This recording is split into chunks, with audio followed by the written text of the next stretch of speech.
On October the 6th, 2019, Pope Francis held a synod in the Vatican.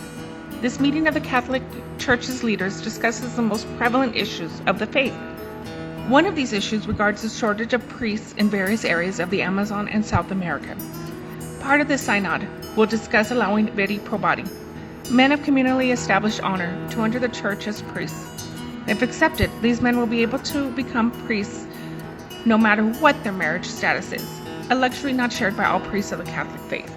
The Church was 1,000 years old before it definitively took a stand in favor of celibacy in the 12th century at the Second Lateran Council held in 1139, when a rule was approved forbidding priests to marry. In 1563, the Council of Trent reaffirmed the tradition of celibacy. The early Christian Church had no rule against clergy marrying and having children. Peter, a Galilee fisherman, whom the Catholic Church considers the first pope, was married. Some popes were the sons of popes. Jesus himself may not have been a celibate, and there are debates as to whether or not he was married.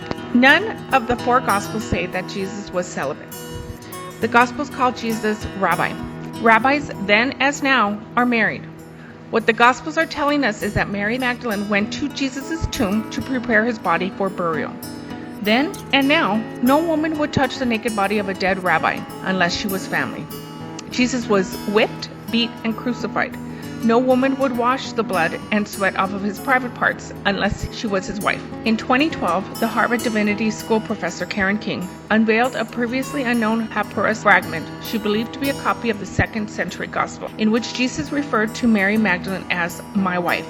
After defending the document's authenticity against a barrage of criticism, King eventually changed her stance, concluding that the so-called Gospel of Jesus' wife was probably a forgery. Aside from the issues of celibacy in the Church, some might argue that the Church would have to pay priests more to support their wives and families. But according to CNN, the Vatican Bank has about $8 billion worth of assets and pays out only $126.6 million a year.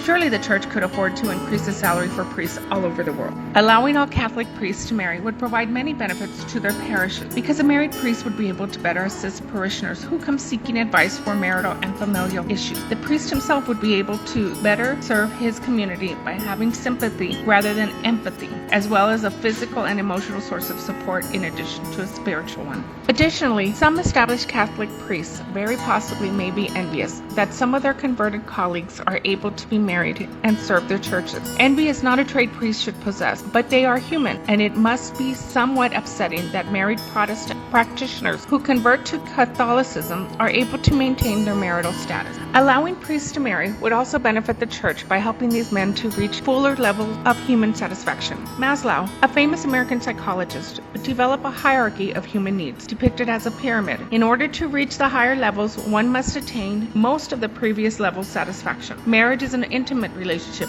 with another human being, which is the third step upon the hierarchy, and as seen here, is necessary for full fulfillment of psychological needs. Because priests will no longer have to dream and covet a family or intimate relationships, they will reach higher levels of human satisfaction and be able to perform their duties with greater ease. In recent history, there have been numerous incidents where victims of sexual abuse have come forth accusing their Catholic priests. This proves that priests are humans too, and they have the same desires as other men and women. Allowing these men of God to have a wife and family will greatly reduce the prevalence of heinous incidents.